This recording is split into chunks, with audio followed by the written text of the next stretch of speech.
बाबा बलदेव दास स्वामी और भाव योगी संत नंदलाल इस धरा पर अमृत बरसाने के लिए, भटके हुए प्राणियों को रास्ता दिखाने के लिए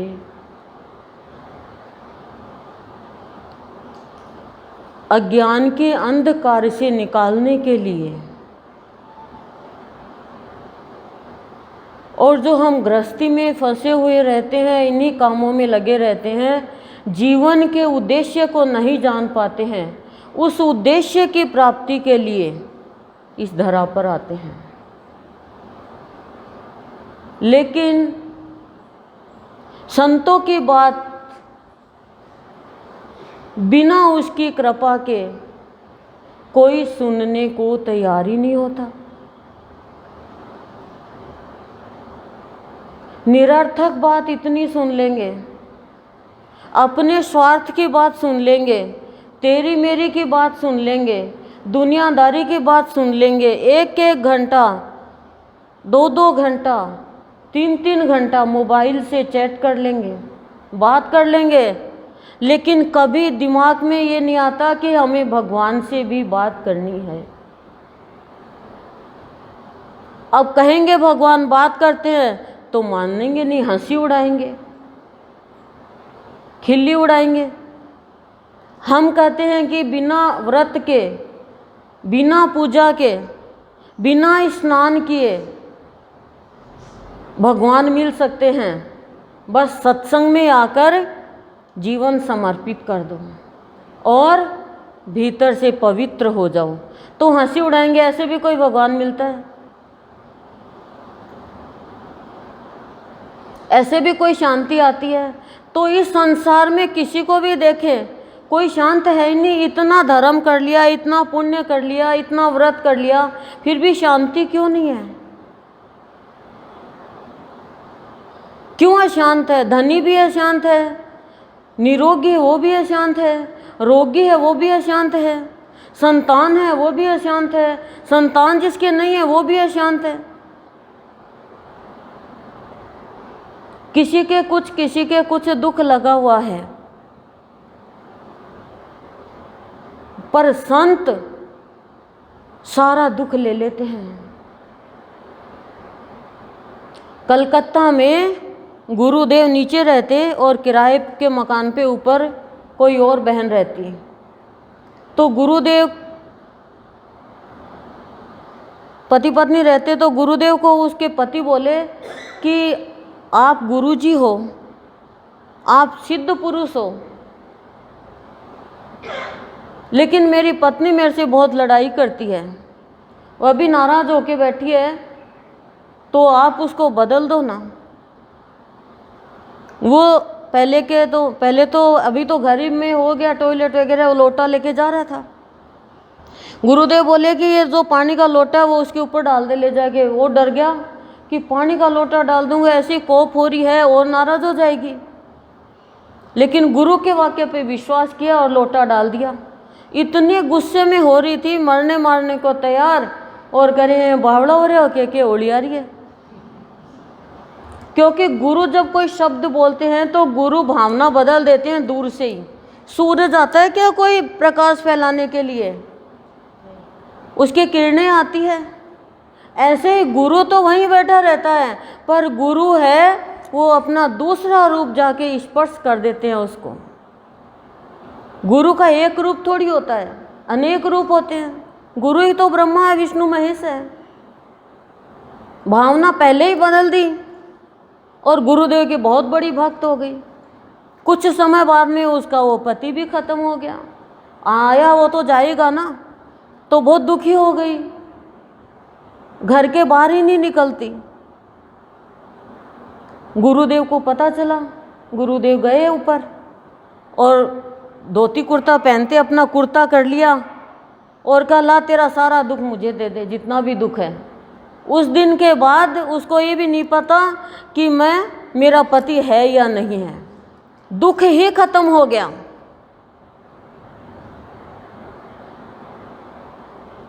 और सबसे बड़ी भक्त बन गई गुरुदेव की, और सदन बना दिया है कलकत्ता में, एकदम अनपढ़। तब कहते हैं कि गुरु की भक्ति दुख दूर करती है, दुर्गुण दूर करती है। गुरु कोई कहीं से पढ़कर, गुरु कहीं भी कोई सुनकर किताब नहीं लिखता है, प्रवचन नहीं करता है, गुरु खुद अनुभव करता है। तो गुरु की शक्ति बहुत अलौकिक होती है। अनुभव से गुरु लिखता है, बोलता है। जो गुरु ने अनुभव नहीं किया, एक शब्द भी नहीं बोलेगा।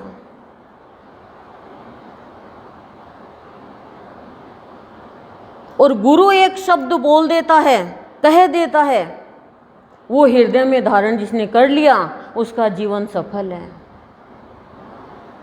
क्यों? क्योंकि गुरु ही ऐसा है, सद्गुरु ही ऐसा है जो सभी के कल्याण के लिए इस धरती पर आते हैं, सबके उद्धार के लिए इस धरती पर आते हैं। कैसा से कैसा व्यक्ति आ जाओ, क्रूर से क्रूर व्यक्ति आ जाओ चाहे, उसका भी भला कर देंगे। लेकिन गुरु के प्रवचन सुनना बहुत बड़े भाग्य की बात है। बिना अवसर के सुन ही नहीं पाता है कोई, और सुन लेगा तो गौर नहीं करेगा, ध्यान ही नहीं देगा। गुरु कहता है जाग, जागता रहे, सोना नहीं है तुझे। जाग मतलब ज्ञान से रहे इस संसार में। गुरु कोई भी हमें विपदा में नहीं फंसाता है, कोई कर्मकांड में नहीं फंसाता है। आपने व्रत कर लिया और अंदर में छल है, कपट है, गंदगी है, तो फिर व्रत करो चाहे मत करो। और आपने व्रत नहीं किया और अंदर में सरलता है, सबका अच्छा सोच रहे हो, तो ये मान के चलो आपका वो व्रत सफल हो गया, वो व्रत आपका सफल हो गया। अब आप व्रत करते हो, घर में नौकर है, बहू है, बेटी है, दोरानी है, कोई भी है, आप उसको परेशान करती हो। मैंने व्रत किया, ला मेरे लिए चाय बना के रख दे। मैंने व्रत किया, ला मेरे लिए रोटी अच्छी सी बनाई, क्या रोटी बनाई है। मैंने व्रत किया, ला मेरे लिए पेड़े लाना। तो व्रत किया है कि तूने व्रत किया है, बहू को तो परेशान कर दिया। ये क्या व्रत हुआ? व्रत तो ऐसा करो कि मैं सदा सत्य बोलूंगी, ये व्रत। व्रत यानी प्रतिज्ञा होती है। व्रत का मतलब होती है प्रतिज्ञा। और ये थोड़ी बहुत हम व्रत करते हैं, ये तो हमारा डाइजेस्टिव सिस्टम सही रहे। क्यों? क्योंकि घर में रहते हैं, कभी कुछ मुंह चलता ही रहता है। आजकल तो, पहले तो सब्जी रोटी, आजकल तो भरा पड़ा रहता है, अलमारी है वो, जार खोला, क्या खा रहे हैं, थोड़ा सा मिक्सचर मुंह में ले लिया, थोड़ा क्या खा, 2 बिस्किट मुंह में ले लिए, मुंह चिप चिप करे था।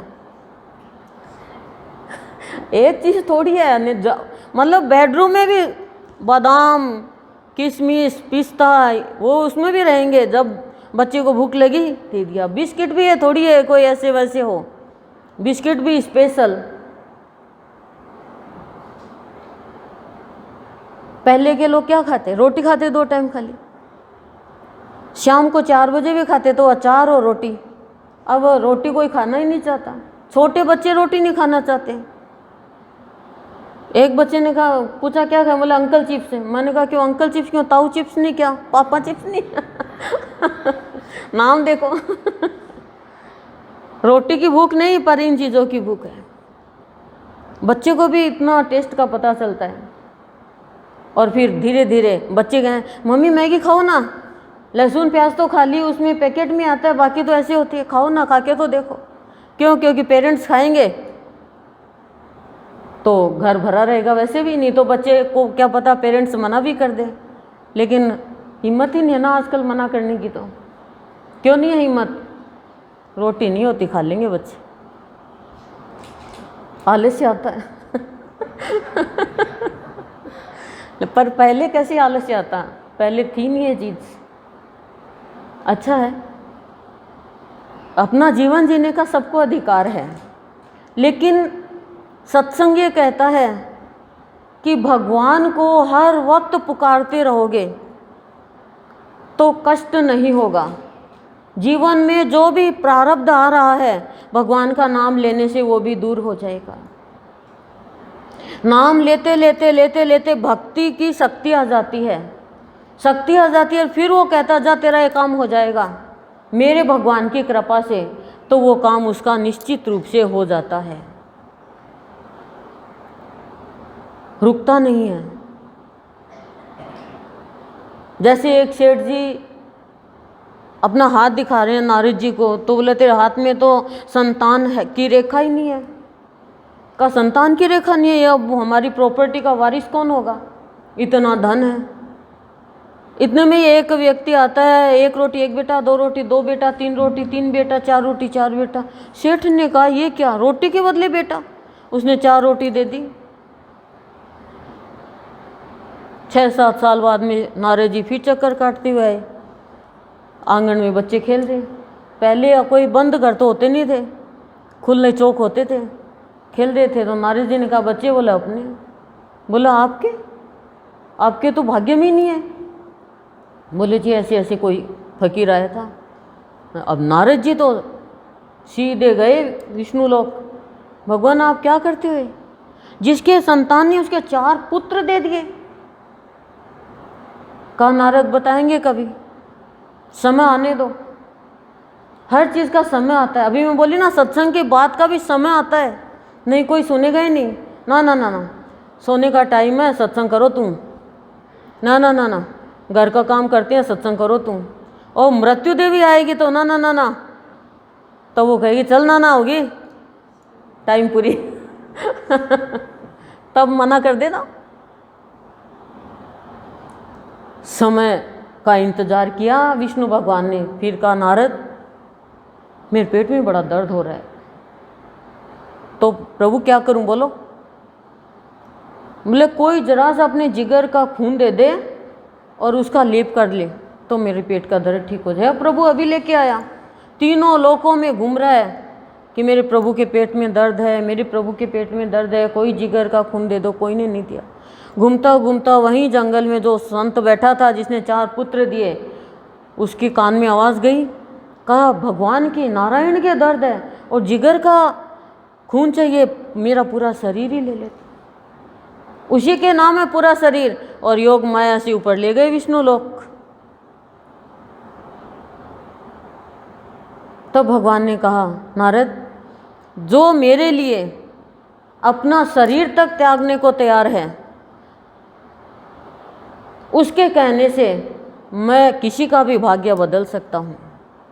नारद तेरे नहीं है क्या जिगर, तेरे भी तो जिगर है। तू तीनों लोकों में घूम रहा है, तू ही बोल देता कि लो प्रभु जिगर का खून।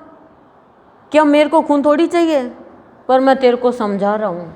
तब कहते हैं संत महातीर्थ होते हैं। संतों के दर्शन मात्र से ही मुक्ति मिल जाती है।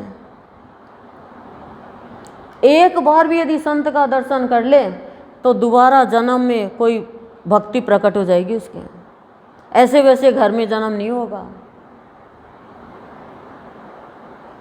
और सीधा एक ही कहते बस भगवान का नाम लो, अपने आप पवित्रता आ जाएगी। लक्ष्य ईश्वर दर्शन का करो। लेकिन हम तो कर्म कांड में इतने फंसे हुए हैं, भ्रम में इतने फंसे हुए हैं।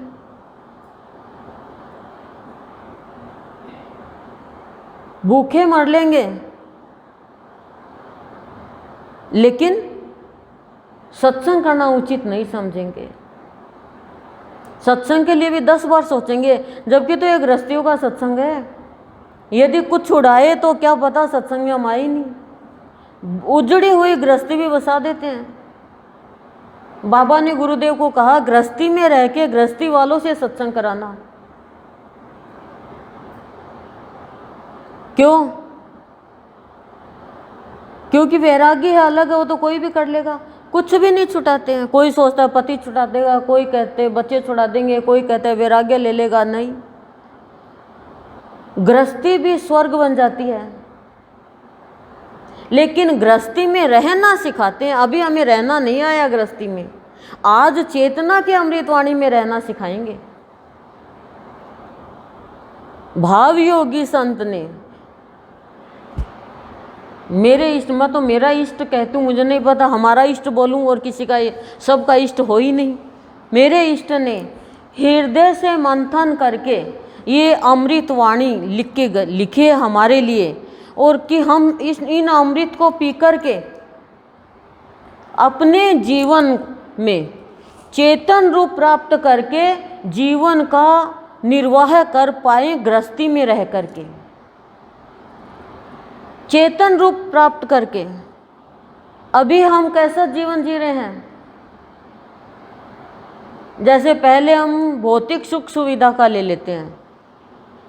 हम भौतिक सुख सुविधा के लिए क्या सोचते हैं? जैसे परिवार है हमारे सबके, और परिवार के लिए हम क्या सोचते हैं? परिवार वालों का अच्छे से भरण पोषण हो, अच्छे से जीवन निर्वाह चलता रहे, परिवार अच्छे से चलता रहे, सुख शांति रहे, सारी सुविधा रहे, कोई भी परेशानी नहीं आए। ये है एक भौतिक सुख सुविधा, एक परिवार चलाना। हम सब यही चाहते हैं। लेकिन आध्यात्मिक जीवन जीकर गृहस्थी में चेतन रूप बन के कैसे रहना है, वो गुरुदेव ने ये साप्ताहिक कार्यक्रम करके हमें समझाया है। सबसे पहले तो बताया कि सुप्त जीवन हम जी रहे थे। क्या जीवन था? कि खाना पीना, बच्चे पैदा करना, घर गृहस्थी का कार्य करना, बच्चों को पालना, परिवार में रह कर के काम करना, तेरी मेरी करना। इसका बुरा चाहा, काम हो गया तो गेट पे बैठ के तेरी मेरी कर ली, पड़ोसियों से बातें कर ली, समय खराब कर दिया। सत्संग में कहे नहीं नहीं नहीं, मैं उठती हूँ 7 बजे, फिर मैं झाड़ू पोछा बर्तन ये करती हूँ, फिर नाश्ता पानी करती हूँ, फिर मैं ये घर का छोटा मोटा काम करके फिर नहाती हूँ सारा काम करके, और उसके बाद में दोपहर के खाने की तैयारी हो जाती है, कपड़े धोने की टाइम आ जाती है, फिर वापस बर्तन हो जाते हैं, फिर वापस चाय का टाइम हो जाता है, फिर 1-1:30 बजे तक खाना खाने के लिए आते हैं, फिर मेरा आराम का टाइम है, फिर मैं 3 बजे उठती हूँ, 3 बजे उठ के फिर चाय पीती हूँ और परिवार में बैठ के चाय पीते हैं, फिर शाम के खाने की टाइम हो जाती है, फिर वो रात को खाना खा के सो जाते हैं दूध पी के। अब बताओ ये क्या ज़िंदगी हुई? हमारे सब के गृहस्थी है, हम सब यही करते हैं, फिर भी टाइम निकल रहा है,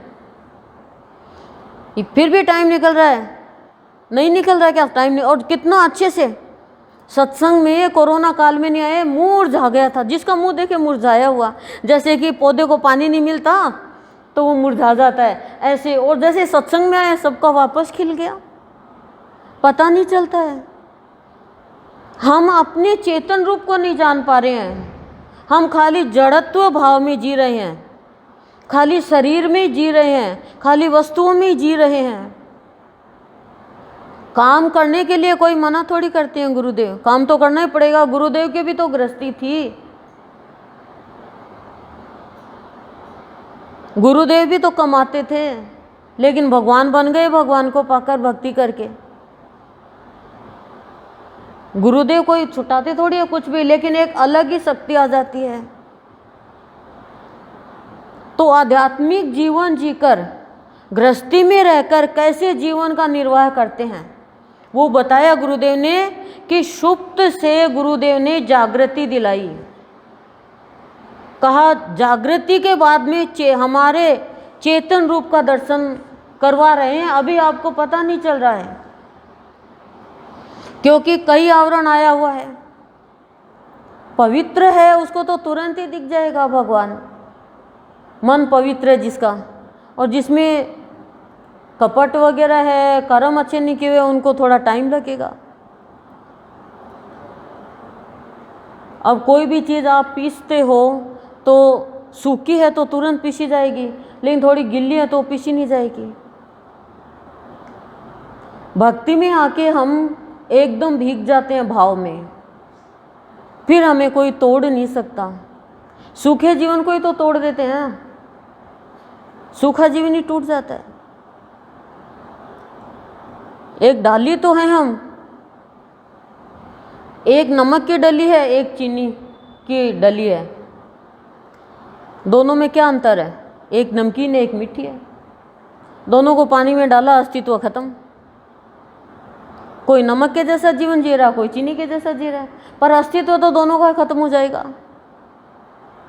और दोनों की ही वैल्यू है। नमक की सब्जी में है तो चीनी की मिठाई में है। लेकिन नमक मिठाई में डाल दिया और सब्जी में चीनी डाल दी तो दोनों का दुरुपयोग हो गया। बस यही हम कर रहे हैं, जीवन का हम दुरुपयोग ही कर रहे हैं। हम सोच रहे हैं बस इतना ही जीवन है हमारा। अरे मनुष्य जीवन जीकर भी हम पशु के जैसे जिएंगे, कोई काम नहीं आएगा।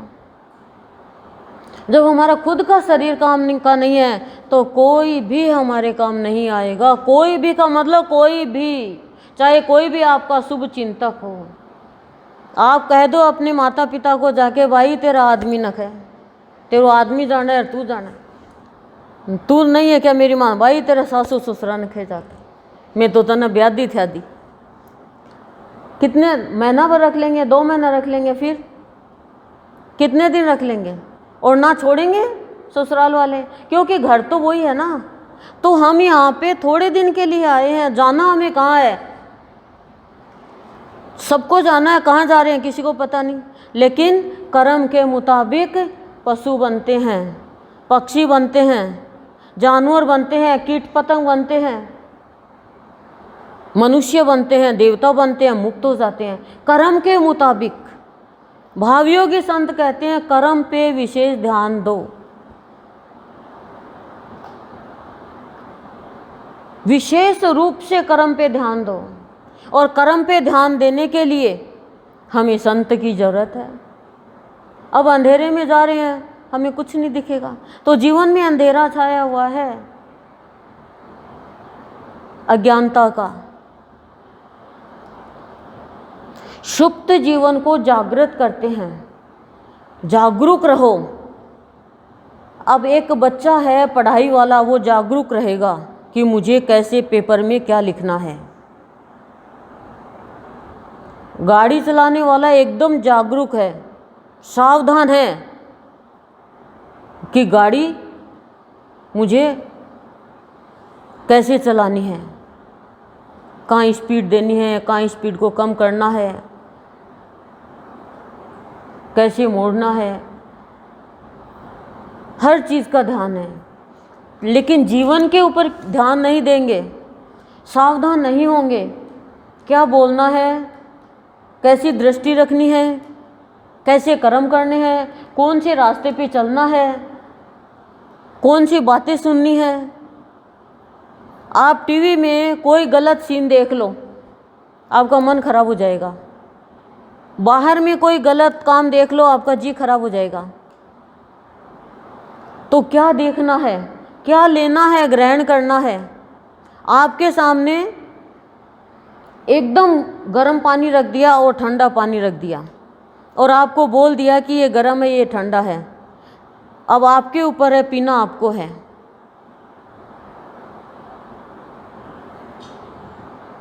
जिसको गर्म पीना हो गर्म पियो, ठंडा पीना हो ठंडा पियो। भगवान ने जीवन उपहार के रूप में दे दिया। अब महत्वाकांक्षा इतनी हो गई हमारे अंदर कि हम जीना ही भूल गए। साड़ी देखी तो साड़ी ला दो, सेट देखी तो सेट ला दो। स्थूल वस्तुओं में इतना मन चला गया इंसान का, 1 प्लॉट 2 प्लॉट 3 प्लॉट 4 प्लॉट, और बेटा एक, फिर भी इतना, फिर भी जमीन की लड़ाई, धन की लड़ाई, कपड़ों की लड़ाई, सोने की लड़ाई, चांदी की लड़ाई। अरे क्या रावण कंस है क्या हम? 1 सेकंड का भरोसा नहीं है, क्योंकि हम सोए हुए हैं। जागृत करते हैं संत। जागृत जब हो गए तब पता चलेगा कि मैंने क्या कर दिया, ये मेरे से क्या हो गया, इतना समय मेरा व्यर्थ ही चला गया। अब आपको कोई LKG में एडमिशन दे देगा क्या? और आप भी नहीं जाओगे, चुपके से बेशक पढ़ लो, छोरा मन पढ़ा रहे, एक बहन को तो हमने भी पढ़ाया सत्संग में आने के बाद, बाकी तो एक बहन को मैंने देखा कि मेरे को शर्म आती है, तो मैंने कहा तुम चुपके से अपनी बेटी या बेटे से घर में पढ़ लो ना, शर्म आती है तो चुपके से पढ़ ली उसने, और संतमणि पढ़ती हो, संतमणि की लगन थी गुरुदेव की, संतमणि की तो पढ़ ली हो बच्चों से। बच्चे डांटते भी, वो उन्होंने कहा देखो डांटेगा नहीं, पढ़ाना तो पढ़ा दे। डांटने का अधिकार तो मेरे को ही है। मतलब मम्मी जो पढ़ाएगा वो तो टीचर हो गया ना, वो तो डांटेगा, मतलब टीचर टाचर धरिया तेरा छोरो है, पढ़ाओ तो पढ़ा नहीं, चल अच्छा पढ़ ले। बच्चे भी तो चाहते हैं मम्मी पढ़ ले, तो कम से कम इधर उधर तो नहीं जाए। पढ़ ली किताब, पढ़ने लगी संतमणि, फराटे पढ़ती है। हाँ, टूटे फूटे अक्षर जो आते हैं ना, आधे अक्षर कृत विकृत नीचे का क्रय, वो नहीं पढ़ पाते, बाकी पढ़ लेती है भगवान के लिए। तो गुरुदेव कहते हैं हमें अपने आप को पढ़ना है। आपको पढ़ना आता है मेरे विचार कैसे हैं। हम दुनिया की बातें करते हैं, देख वो देख कैसी है, देख उसके घर में देख क्या हो रहा है।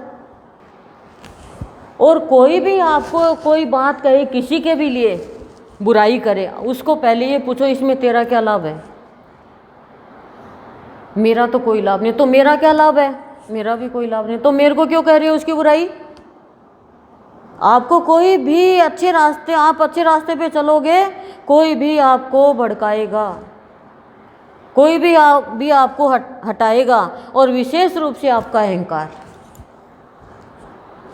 हम किसी की कोई बात नहीं मानेंगे। कोई आपको ये कह दे कि तुम अपने पति से 10 दिन तक बात मत करना, आप नहीं मानोगी, मान जाओगी, नहीं मानोगी, अब शब्द और बोल दोगी। लेकिन ये कह दे सत्संग में जाओ, बावली हो रही है, तुरंत मान जाओगी झट से। क्यों मान जाएंगे, कमी सामने वाले की थोड़ी है। मेरे को कहा कि सत्संग छोड़ दो, ऐसा हो रहा है तो वहाँ पे मैंने कहा आप नौकरी छोड़ दो, हम सत्संग छोड़ देंगे, आपकी ये नौकरी मेरी ये नौकरी। जब घर की औरत सत्संग करती है तो परिवार में पति के ऊपर कोई कष्ट आता है वो दूर का दूर ही हट जाता है। बच्चों के ऊपर कोई कष्ट आता है वो दूर का दूर ही हट जाता है। सत्संग का इतना महत्व है। सत्संगी आत्मा का परिवार में कोई कुछ नहीं बिगाड़ सकता। इस बात का आप ध्यान रखना। अब एक जनी कह रही है मैं सत्संग में जाऊं गुरुदेव ना रोजी ना कहूँ गुरुदेव मन लहसुन की चटनी खाने की इच्छा है, लेकिन घर का लाके ही कौन दे है, बली मांगी। मैंने कहा इसकी चीज है क्या, अल्लाह हम बना के दे देंगे, पर इसमें क्या है, खाने पीने में। ठीक है तो मेरे को मकान दे देंगे तो सत्संग में आऊँगी। ठीक है तो डॉक्टर को भी ये बोल दे ठीक करेगा तो दवाई लूँगी। सत्संग कर एक मकान क्या गुरुदेव तो कितने मकान बना देंगे। सत्संग करेंगे तो इच्छा ही नहीं रहेगी फिर इन फालतू की चीज़ों की, निरर्थक चीज़ों की इच्छा ही नहीं रहेगी फिर। ये बात मान के चलो आप। जब चेतन का भाव आ जाता है तब हम हमारी गृहस्थी में कर्तव्य के भाव का पालन करते हुए जीवन निर्वाह करेंगे।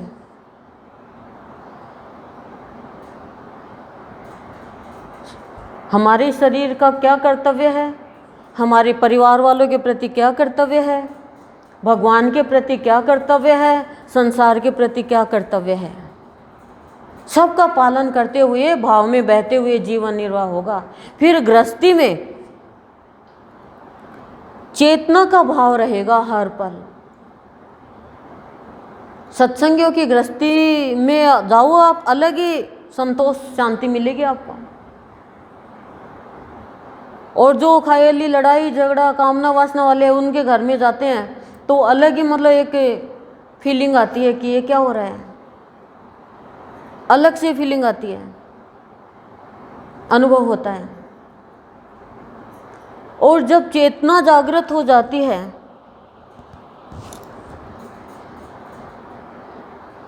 तब उसे भाव का प्रभाव का बोध होता है कि हाँ मेरे अंदर इतना बुरा भाव था, मेरे अंदर परिवर्तन आ गया। ऑटोमेटिक ही पता चलने लग जाता है उसको कि हाँ मेरे अंदर परिवर्तन आ गया। मुझे क्रोध बहुत आता था, अब क्रोध खत्म हो गया, अब थोड़ा थोड़ा कम हो रहा है। मुझे बहुत चिंता होती थी, अब चिंता कम हो रही है। हर चीज़ का पता चल जाता है।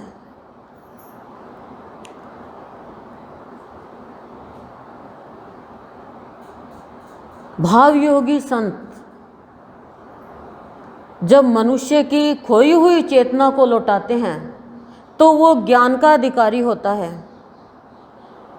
भक्ति का अधिकारी होता है, भाव का अधिकारी होता है। नहीं तो यदि दे भी देंगे गुरुदेव कुछ, तो हम कुछ प्राप्त कर ही नहीं पाएंगे, ले ही नहीं पाएंगे। जैसे गुरु ने 4 शिष्यों को मंत्र दिया कि कोई भी मरे हुए के ऊपर तुम ये मंत्र पढ़ोगे तो जिंदा हो जाएंगे। गुरु ने पात्र देखा नहीं, दे दिया। रास्ते में जा रहे थे, शेर के ऊपर ही कर दिया। मना किया एक ने कि मत करे, जिंदा हो जाएगा। बोले देखे तो सही गुरु के मंत्र में कितनी शक्ति है। तो 2 तो चढ़ गए पेड़ पे और 2 शेर खा गया तुरंत। क्या किया? तो गुरु भी पात्र देख के तो देगा, अधिकारी होगा उसी तो देंगे ना, देने के लिए तो तैयार ही है। माता पिता के धन पे तो सभी संतान का हक है, लेकिन जो खाली शराब पीता है, गलत काम में लगाता है, माता पिता का तो दिल रोएगा ना कि इसको तो देना बेकार है। पत्नी भी नहीं देगी उसको तो कि खराब जाएगा पैसा। तो ऐसे ही हम निरर्थक कामों में पैसा लगाते हैं, जीवन खराब करते हैं, तो दोबारा जीवन नहीं मिलेगा। इस बात का ध्यान रखना। और आपको मेरी ये बातें अच्छी, एक इष्ट वाली बात भी अच्छी नहीं लगेगी। मैंने कल कहा था ना, कृष्ण भगवान की गीता जी का दुर्योधन को और धृतराष्ट्र को बात अच्छी नहीं लगी, लेकिन गीता जी की तो आज भी पूजा होती है। पर गीता गीता गीता गीता गीता गीता गीता गीता पढ़ने से और कोई गीता का ज्ञान थोड़ी हो जाएगा। गीता घर में रखने से गीता का ज्ञान थोड़ी हो जाएगा। वो तो पढ़नी पड़ेगी, धारण करनी पड़ेगी, तब जाके ज्ञान होगा। तो कलयुग केवल नाम आधारा, सिर्फ नाम ही ले लो भगवान का, अपने आप ही अंदर पवित्रता आ जाएगी।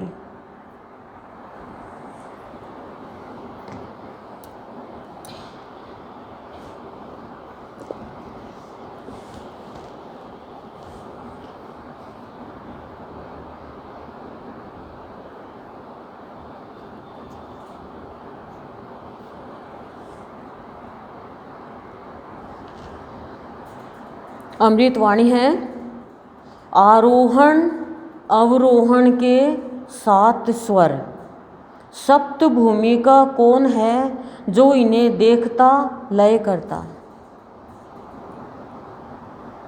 आरोहण अवरोहण 7 स्वर, सप्त भूमि का कौन है जो इन्हें देखता लय करता।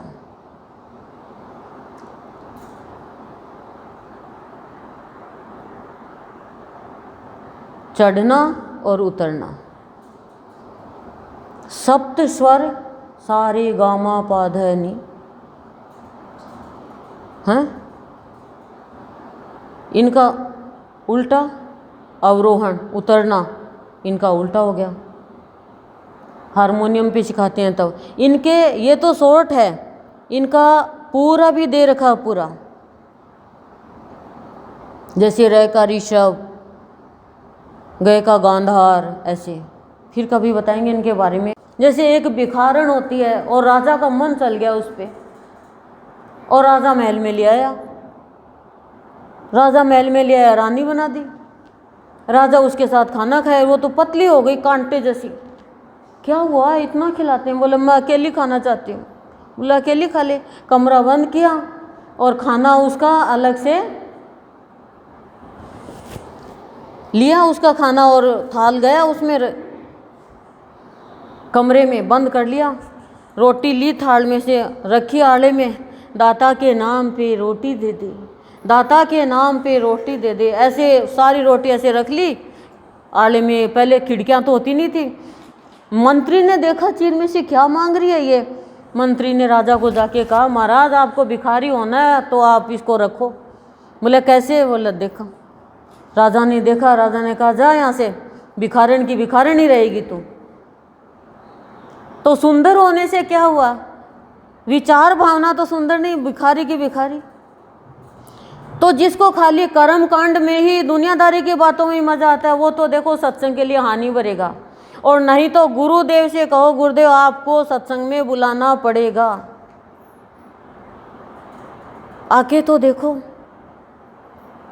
पी के तो देखो, खा के तो देखो।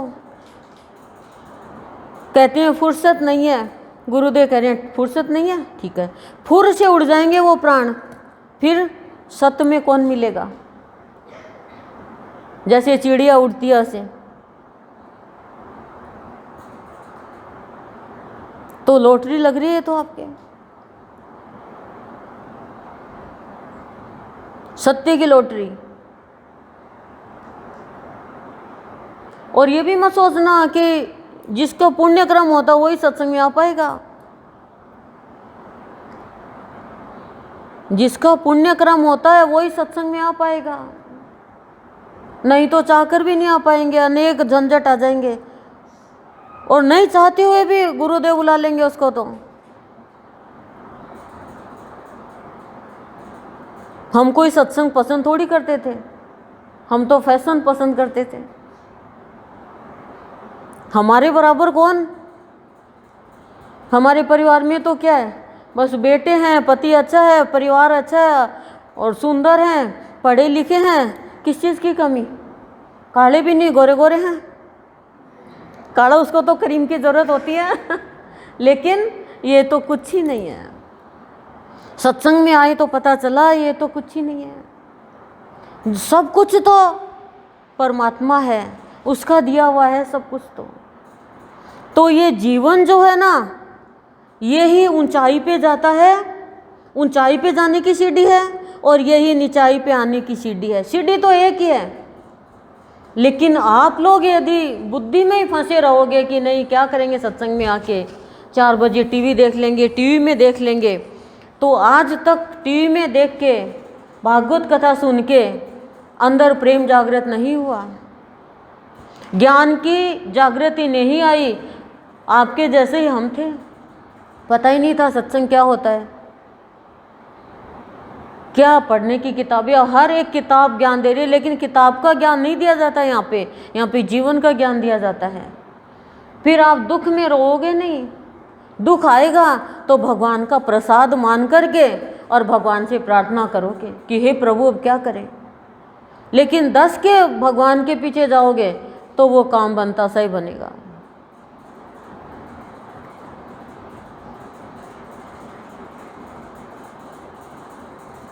अब थोड़ा बहुत नफ़ा नुकसान को ही देखोगे कि भी सत्संग में आए तो आप यही एहसान करो, बिगड़ेगा कुछ भी नहीं, नफ़ा नुकसान तो चलता ही रहेगा। जीवन का नुकसान नहीं होना चाहिए।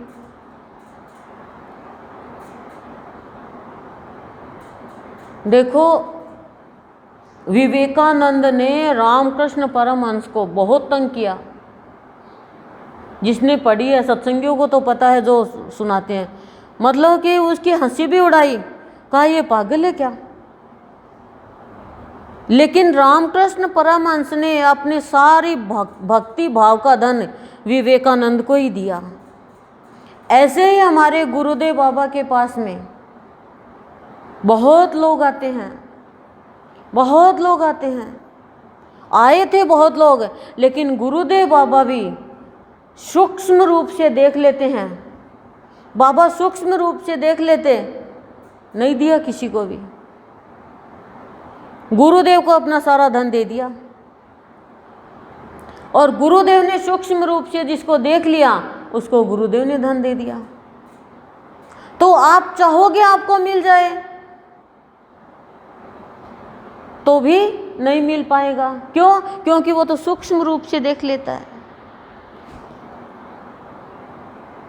कि हाँ ये पात्र है, ये नहीं है। और बता दूं आपको, भावयोगी संत की कृपा, जो कहते हैं ना दंडोत प्रणाम करो, दंडवत प्रणाम नहीं करवाते हैं हमारे भावयोगी संत। तो आपको पूछो क्या कराते हैं, पूछो तो भावयोगी संत दंडवत प्रणाम नहीं करवाते, दयावान बना देते हैं, दया का भाव प्रकट कर देते हैं। कैसा भी व्यक्ति हो, चाहे जिसको सत्संग में आने के बाद में और आप घर पे जाओगे, आप खुद देखोगे परिवर्तन आ गया ना। छोड़ो छोड़ो, अपने को लड़ाई नहीं करनी, नहीं तो अच्छा कैसे कह दिया। घर में रहोगे तो आप बोलो ही बोलोगे, पर सत्संग का ये प्रभाव है, ये जागरूकता है, जीवन के प्रति जागरूकता। कहाँ खो गई मेरी चेतना? प्रश्न करो अंदर से, कहाँ खो गई प्रभु? क्या यही मेरा जीवन है? खाना पीना, सोना, उठना, बैठना, पैसे इकट्ठा करना, सोना इकट्ठा करना, बस यही है। लेकिन जब एक समय आएगा ना, कोई आपको अपना नजर नहीं आएगा भगवान के अलावा।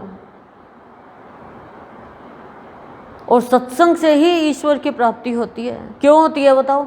क्योंकि सत्संग से विवेक जगता है।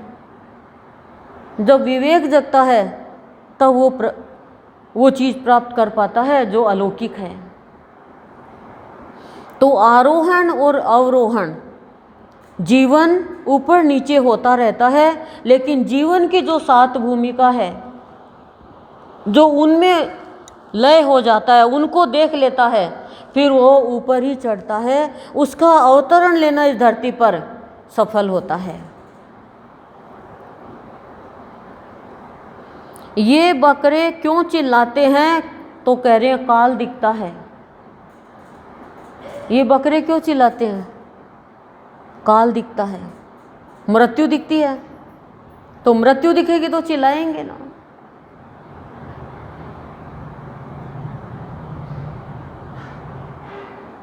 कोई भी व्यक्ति मैं मेरा मेरा मेरा जो ये रखेगा, उसको मृत्यु का डर रहेगा। तू प्रभु, तू सब कुछ तेरा तेरा तेरा, वो अमर हो जाएगा। लेकिन हम नहीं कह सकते ये चीज़। मेरा पति, मेरे बच्चे, मेरा धन, मेरा मकान, मेरा शरीर, यानी आप शरीर तो हो नहीं, आप हो तो कोई और ही। आप शरीर नहीं हो। मेरा शरीर यानी मेरा तो मेरा है, यानी शरीर अलग है, मैं अलग हूँ। अब उस मैं अलग हूँ को तो जानना है। कौन है वो जो कभी मरता नहीं है, जिसको अग्नि जला नहीं सकती, पानी गला नहीं सकता,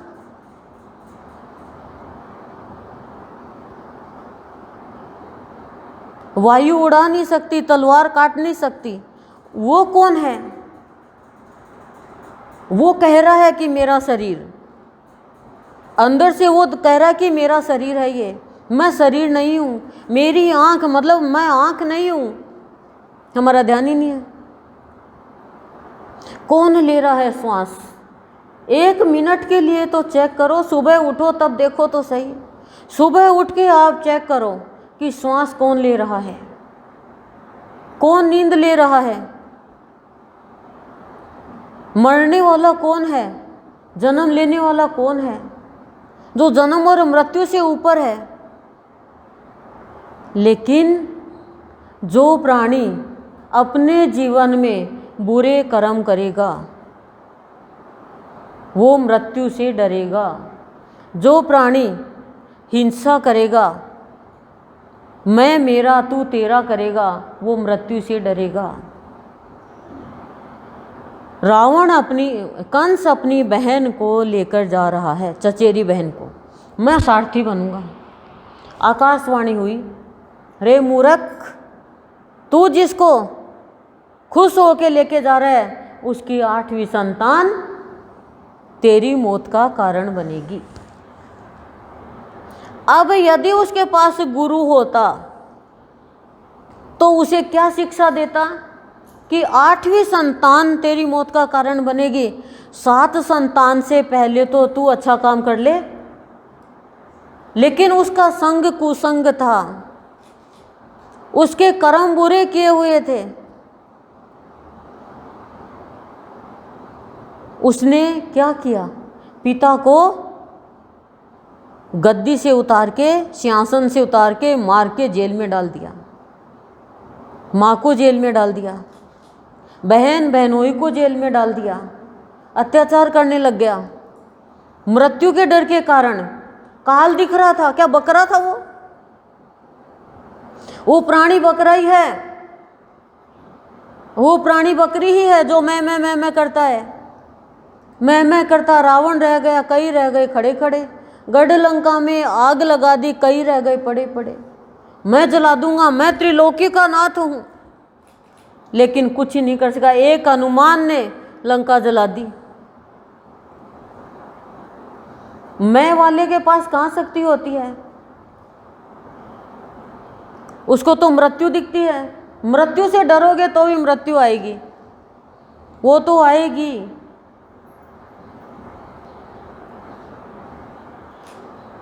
माँ के गर्भ में बच्चा आ गया, जन्म से डरेगा तो भी वो तो पैदा होगा। लेकिन सुखदेव जी जो भागवत कथा करी जिन्होंने, वो 16 साल तक करे, 16 या 12 साल तक माँ के गर्भ से बाहर नहीं निकले, डर के मारे की माया घेर लेगी। बताएंगे इनके बारे में जब सप्ताह करेंगे अगली बार कभी तब। तो कंस ने कितना अत्याचार किया, मौत नहीं आई, कितने बच्चों को मार दिया।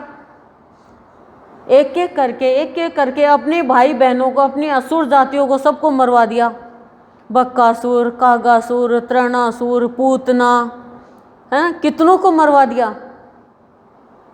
कृष्ण को मारने, भगवान को कोई मार सकता है क्या? सबको मरवा दिया एक एक करके। और मृत्यु कहते हैं ना, मृत्यु अपने आप ही चल के आ जाती है। मृत्यु कोई बुला रहा है, काल कोई बुला रहा है। संत ने कहा ये धनुष यज्ञ करा ले तू, इस धनुष को यदि कोई नहीं तोड़ेगा तो फिर तुझे कोई मार नहीं सकता। लेकिन धनुष तोड़वाने के लिए काल को ही बुला रहा, उसको नहीं पता, वो तो मारने के लिए बुला रहा है भगवान को, कृष्ण को, लेकिन ये नहीं पता यही तेरा काल बनेगा। आ गया भगवान, धनुष तोड़ी, तोड़ते ही उसको संत को बुलाया कि तूने तो कहा था, मतलब धनुष यज्ञ कर ले तू अमर हो जाएगा, मतलब मैंने ये कहा था ये टूटनी नहीं चाहिए यज्ञ से पहले। एक लात मारी छाती पे संत के। संत ने कहा अब तेरे को काल से कोई नहीं बचा सकता, तूने संत के ही लात मार दी।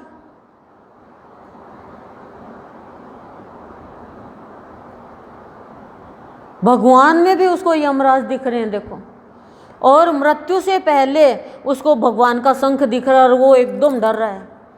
कभी शंख चक्र गदा पद्मधारी दिख रहा है, कभी एक हाथ दिख रहा है तो भी डरा, भगवान से डर रहा है वो। क्यों? जिसने गलत काम किया वो भगवान से डरेगा। सही काम करने वाला तो खुश होगा मेरे को भगवान के दर्शन हो गए। तो काल से कौन डरेगा? जो खाली मैं मेरा बस, और कोई से मतलब नहीं, यानी जिसके अंदर अहंकार है वो डरेगा।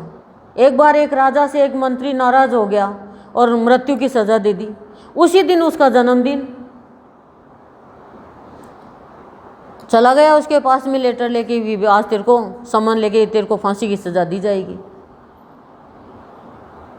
राजा नाराज हो गया उससे, तो वो तो नाचने लग गया, खुश हो गया। क्यों? क्योंकि उसकी चेतना जागृत थी, पता मृत्यु तो आएगी तो कोई रोक ही नहीं सकता। तो मंत्री ने जाके कहा कि वो तो खुश हो गया। राजा ने जाके देखा कि मृत्यु को सुन के तो लोग रोते हैं, परेशान होते हैं, चिंता करते हैं, तू खुश हो रहा है। बोला राजा आज मेरा जन्मदिन, आज सब मेरे रिश्तेदार इकट्ठे हो रहे हैं, एक इच्छा थी कि तेरे दर्शन हो जाए राजा, आपके तो आपके दर्शन हो गए, अब मेरे को और क्या चाहिए, मरना तो है ही एक दिन। राजा ने भी उसको माफ़ कर दिया कि ना तेरे को मैं मार नहीं सकता। मृत्यु लिखी नहीं थी, राजा के हाथ में थोड़ी है मृत्यु। प्रहलाद को कितना मारने की कोशिश करी। कयादु कहती है पुत्र एक बार तू तेरे पिता को भगवान मान ले, भगवान बोल दे, मान मत, अंदर से तू भगवान मान नारायण को ही, लेकिन बाहर से भगवान बोल दे नहीं माते।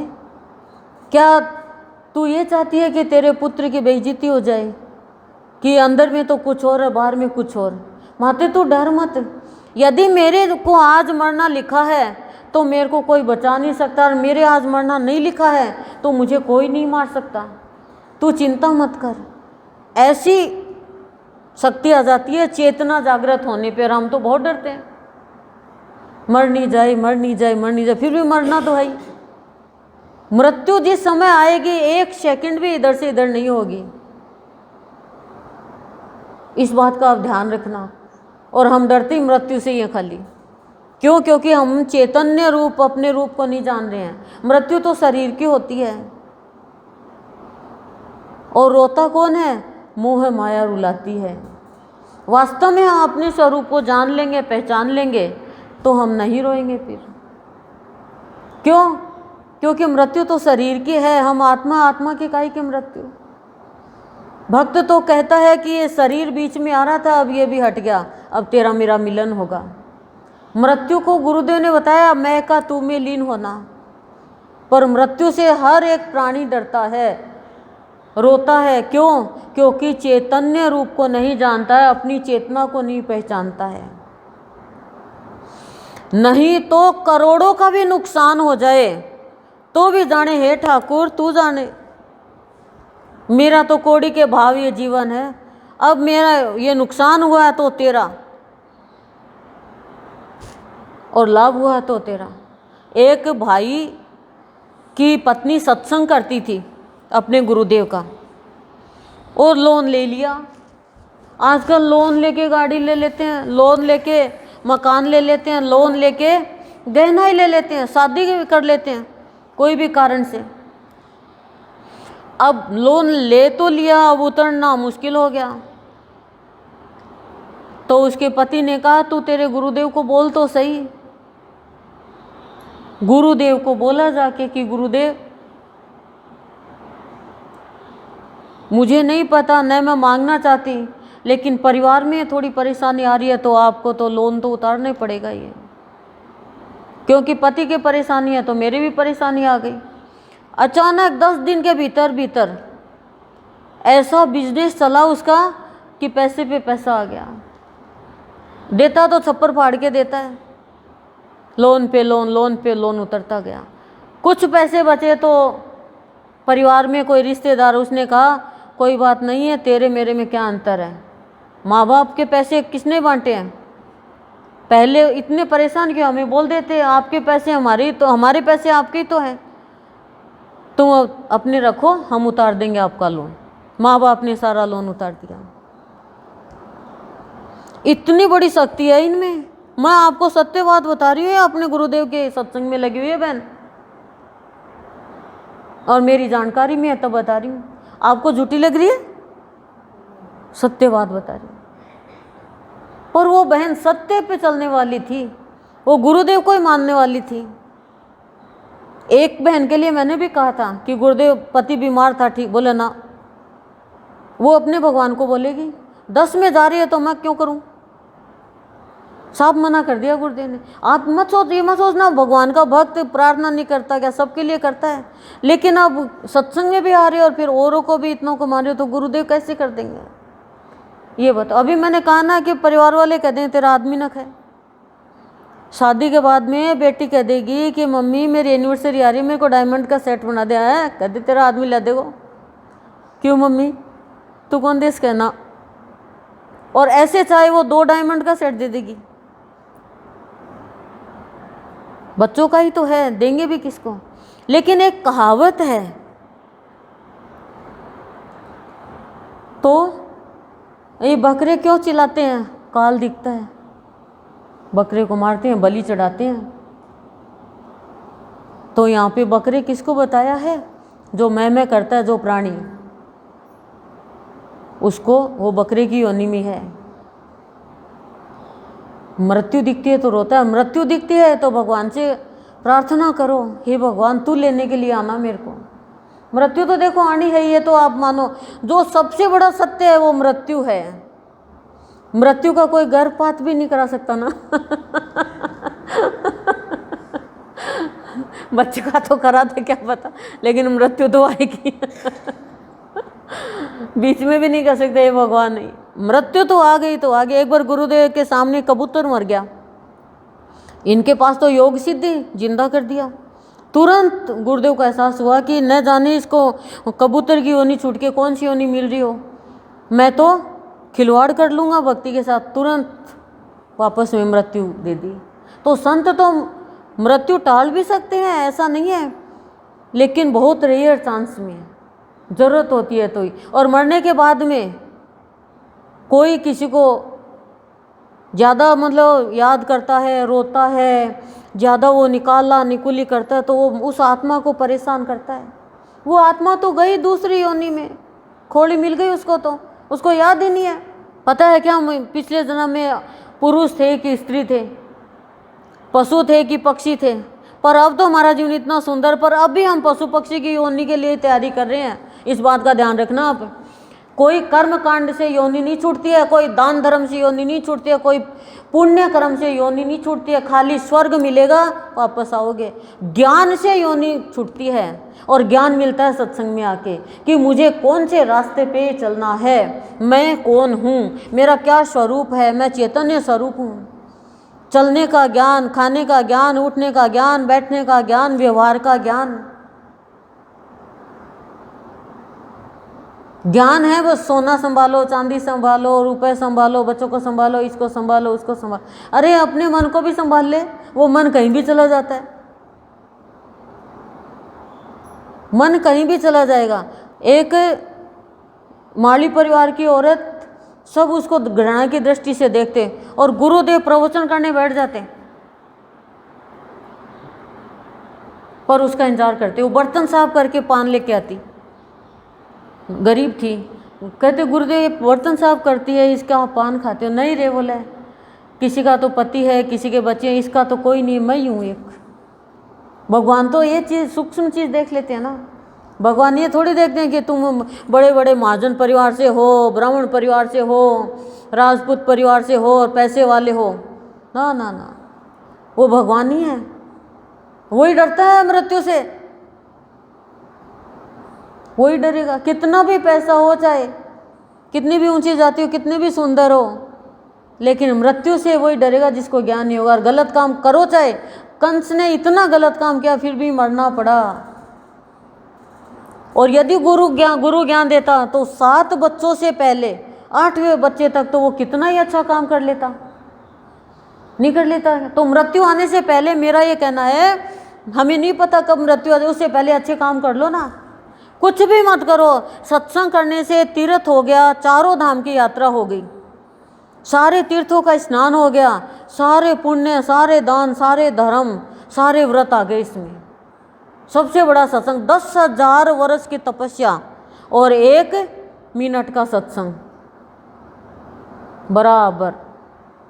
देख लो, इतना बड़ा महत्व है सत्संग का।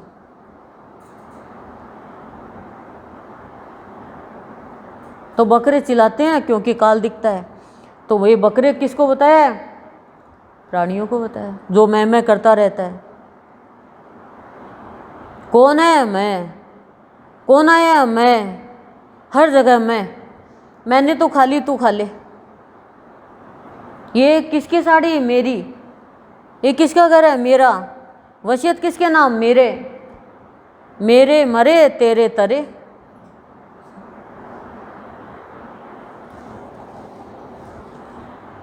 शरीर की प्रीति पीर, मन की प्रीति खीर। शरीर की प्रीति पीर, मन की प्रीति खीर। शरीर का जो शारीरिक संबंध है वो तो वासना का है, उसमें तो हमें पीड़ा होगी। अब शरीर का प्यार है, अब हम जिसे प्यार करते हैं उसके ज़रा सी तकलीफ हो गई, पीड़ा होगी हमें। उसके कुछ भी नुकसान हो गया, पीड़ा होगी हमें, दुख होगा हमें। कि हम क्या करें? नींद, भूख, प्यास सब उड़ जाएगी, चेहरा मुरझा जाएगा। क्यों? क्योंकि शरीर की प्रीति है। लेकिन संत शरीर नहीं देखते, संत आत्मिक प्यार करते हैं। संत शरीर को देख के प्यार नहीं करते हैं, आत्मिक प्यार करते हैं। जब आत्मिक प्यार करते हैं तो फिर शरीर तो ये नश्वर है, फिर पीड़ा नहीं पहुंचाता है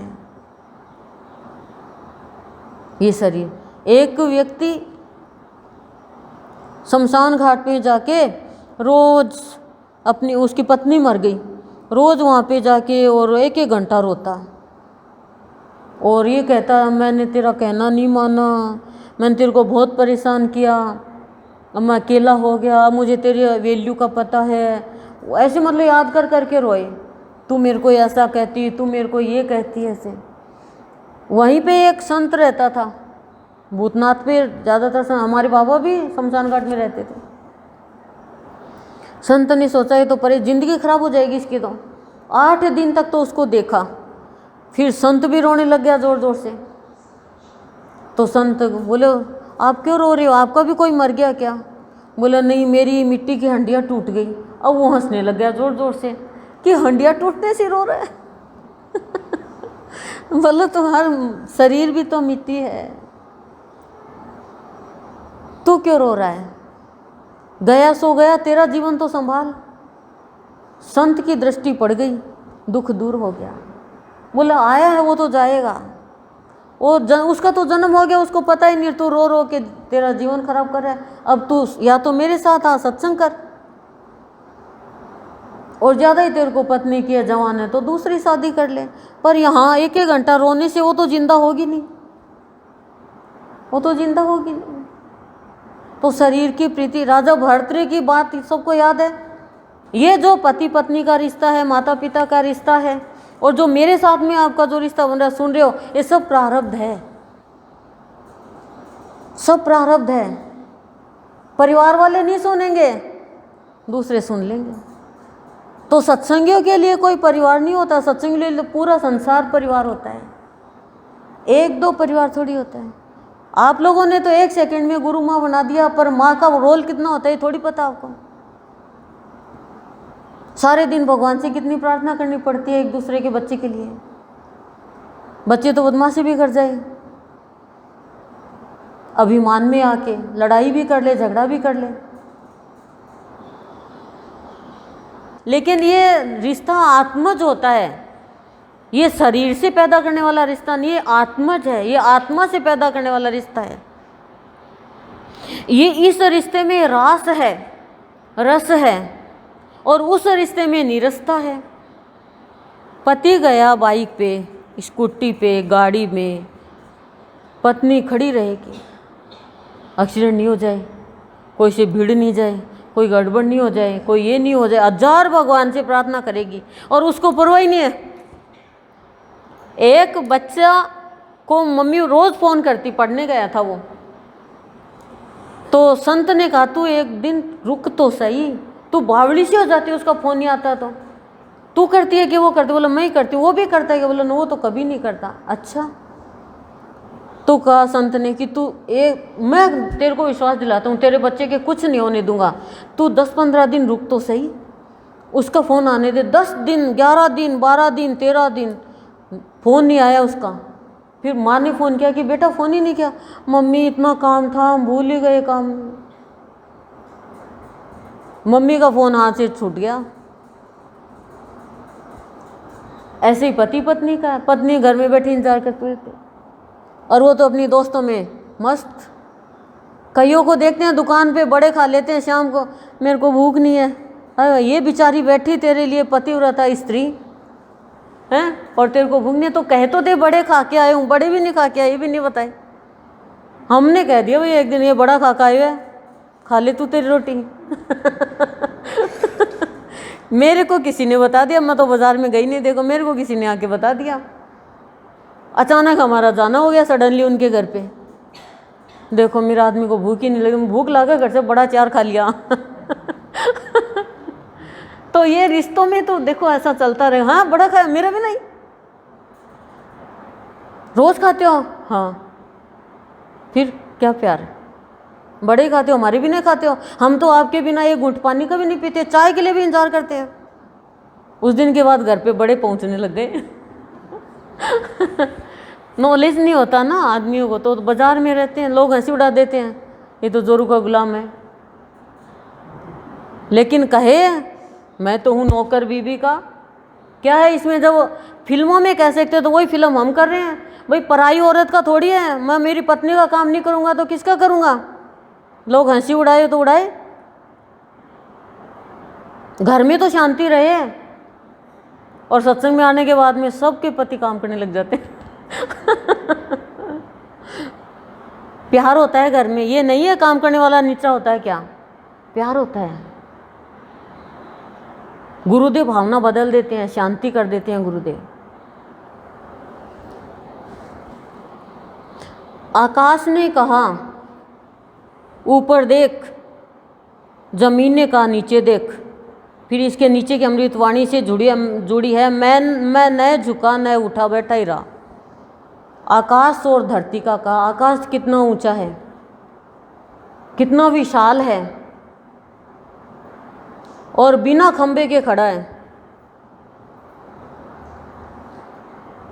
आकाश के सब छत्र छाया कर रखे आकाश ने, कहीं पर भी भेदभाव नहीं है कि भाई ये पिलानी का है, झुंझुनू का है, ये बम्बई का है, ये कलकत्ता का है, ये इंडिया का है, ये अमेरिका का है। एक आकाश है। तो कहा ऊपर देख, यानी ऊंचे भाव रखो, संकीर्णता मत रखो, सबको समान समझो, सबके छत्र छाया करो। अब एक ऊपर है एक नीचे। धरती कह रही है नीचे देख, धरती कह रही है चाहे तेरे को कितना भी मिल जाए लेकिन अभिमान में फूलना मत। मेरे को देख कितनी गंदगी डालते हैं, कितना हल चलाते हैं, कितने मेरे ऊपर पापाचार करते हैं, अत्याचार करते हैं, फिर भी मैं उफ तक नहीं कहती। कितना मेरे अंदर धैर्य है। धरती कहती है नम्रता धारण कर, धैर्यता धारण कर। कोई तेरे को इतना सा दे तो सहस्त्र गुना करके दे। एक दाना डालते हैं तो कितना दाना बना के दे देती है। 1 किलो गेहूं डाले और कितनी बोरियां बना दी गेहूं की। इतना दे, सब कुछ दे रही हूँ मैं। कपड़ा मैं दे रही हूँ, सोना मैं दे रही हूँ, चांदी मैं दे रही हूँ, लोहा मैं दे रही हूँ, सब धरती से मिलता है। पानी मैं दे रही हूँ और अनाज मैं दे रही हूँ, कपड़ा मैं दे रही हूँ, सब चीज़ धरती में ही खान है। कोई ऐसी चीज़ नहीं। पेड़ मैं दे रही हूँ, लकड़ियाँ मैं दे रही हूँ, मकान मेरे ऊपर खड़े हैं। तुम कह लो चाहे ये मेरा घर है, लेकिन जब मकान गिरेगा तो धरती बराबर। ऐसे ही बनो। बोले तुम तो मनुष्य 5 तत्वों से तुम्हारा जीवन बना है, हमने तो 2 ही तत्वों का लिया है। तो तुम इतने संकीर्ण, इतने नीचे, इतने छोटे क्यों हो? बोले इतनी बात संत ने कही, फिर भी बोला मैं ऐसा आलसी कि बस न तो ऊपर उठा और न धरती के जैसा बना। मैं तो वासना के मैं ऐसा जकड़ गया, बस बैठा ही रहा और बैठा बैठा ही एक दिन चला गया। यानी हाथ पे हाथ धर के बैठे रहा। बच्चा पढ़ा नहीं, माँ ने किताब ला दी, कॉपी ला दी, पिता ने फीस जमा करा दी। अब पढ़ाई नहीं तो पेपर नहीं दिया, पेपर नहीं दिया तो फेल हो गया, फेल हो गया तो सब खराब गया, तो जिंदगी खराब हो गई। तो क्या कह रहे हैं गुरुदेव? अच्छा भाव रखो, ऊंचा भाव रखो, तुच्छ जीवन मत जियो। किसी की बातों में आकर गलत कार्य मत करो दुर्योधन के जैसे, नहीं तो जीवन खराब हो जाएगा। सब कुछ भगवान का दिया हुआ है, सब कुछ भगवान का दिया हुआ है। हमारे हाथ में कुछ भी नहीं है। खाली हमारे हाथ में तो सत्संग करना है, वो भी भगवान से प्रार्थना करके। यदि वो नहीं चाहेगा तो वो भी नहीं हो सकेगा। आप ये कहो मैं सत्संग में जाऊंगी, आप नहीं आ सकोगे। और आप ये कहोगे हे प्रभु मुझे भी सत्संग में बुला, तो आपके कोई ना कोई ऐसी व्यवस्था बैठेगी कि सत्संग में आना हो जाएगा। और आप ये कहोगे मैं तो भजन गाऊंगी, भजन नहीं गा सकोगे। हे प्रभु मेरी भी इच्छा भजन सुनाने की, तो अचानक ये दृष्टि पड़ जाएगी, कहेगी आज तू भजन सुना। मैं रखोगे कभी भी कुछ प्राप्त नहीं कर पाओगे। तो सत्संग का बहुत बड़ा महत्व है। सत्संग से मनुष्य महान बनता है, प्यार की जागृति होती है। और भावयोगी सत्संग, योगी का सत्संग तो मनुष्य के जीवन को इतना पवित्र, इतना उच्च, इतना ऊंचा बना देते हैं कि आकाश भी कहेगा कि मैं भी कुछ नहीं हूँ। आकाश का भाव क्या है? क्या आकाश का भाव? आकाश का भाव है दिगंबर का। और वो है संतों का भाव। दिगंबर का भाव क्या है? हमारी वाणी दिगंबर होनी चाहिए, यानी वाणी बनावटी है हमारी। दिगंबर का मतलब ऊपर कोई कपड़ा नहीं। क्यों? तो वाणी के ऊपर तो बहुत कपड़ा डाल देते हैं हम झूठ का। शरीर से दिगंबर नहीं, विचारों से दिगंबर।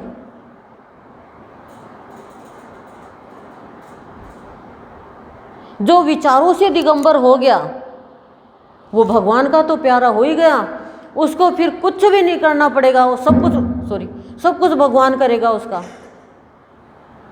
मैं आपको विश्वास के साथ करी हुई चीज, मैं रोज कहती हूँ तू दिगंबर है, मुझे भी विचारों से दिगंबर बना कि करना धरना कुछ नहीं पड़े, फिर भगवान करेगा। बच्चे को क्या करना पड़ता है बताओ? क्या करना? कुछ नहीं करना पड़ता, सब पेरेंट्स करते हैं सब। उसको तो ये नहीं पता कि एडमिशन भी कराने के लिए मम्मी पापा को चिंता हो रही है क्या कि कौन सी स्कूल में कराएं। वही पढ़ाते, वही लिखाते, सब कराते। बड़ा होने के बाद में भी वो सोचे भी वही करे तो गलत बात है। तो ऐसे ही जो जिसको गुरुदेव ने विचारों से दिगंबर कर दिया, यानी विचार सरल, छल कपट नहीं, किसी को धोखा देने का नहीं, जैसा भीतर वैसा बाहर, जैसा बाहर वैसा भीतर, बच्चे के जैसे। फिर उसको कुछ नहीं करना, भगवान करेगा उसका जो करेगा वो। लेकिन माया छोड़ेगी नहीं, ये माया बड़ी राक्षसी है, छोड़ेगी नहीं। है भगवान की तो माया से कहो हे माया छोड़ दे मेरा पीछा, तू मेरी माँ के जैसी है, लेकिन मेरे को तो तेरे पति से काम है, तेरे से काम नहीं है। तू जा तेरे पति के पास, और ते मिलाना है तो तेरे पति से मिला दे। तू क्योंकि वो मायापति, मायापति बोलते हैं ना, ये कहो पर कहना भी नहीं आता। मैं क्यों कह रही हूँ सत्संग के लिए आपको? क्योंकि सत्संग में आकर मांगना आता है। फिर ये नहीं कहोगे अन्न दे, धन दे, दीदा दे, घोड़ा दे, काया दे, माया दे, फिर शास्त्र को सुख देना। फिर कहोगे भक्ति दे, शक्ति दे, ज्ञान दे, विवेक दे, और ये बच्चा बिगड़ रहा है, ये आदमी बिगड़ रहा है, इसको लाइन पे ला।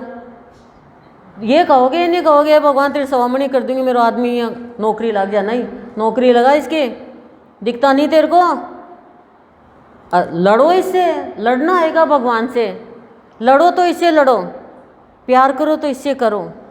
चैतन्य जागृत हो जाएगा, आपका चैतन्य स्वरूप हो जाएगा। भगवान के ओमना सोमना की जरूरत नहीं है। भगवान से जो लड़ाई करता है वो सबसे बड़ी भक्ति है।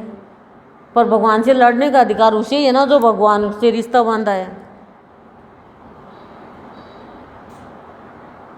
क्यों खिलाऊं तेरे को खाना जब तूने ये काम ही नहीं किया?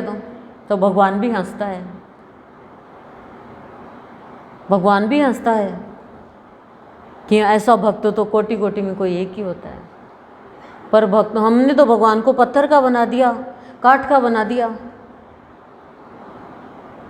जीता जागता भगवान मानो तो मन चंगा तो कटौती में गंगा।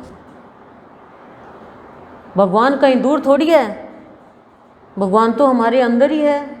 बस हमें भगवान को, भीतर के भगवान को जगाना है, सोए भाव को। तो सत्संग में आके चेतन भक्ति करते हैं हम तो जड़ भक्ति करते हैं।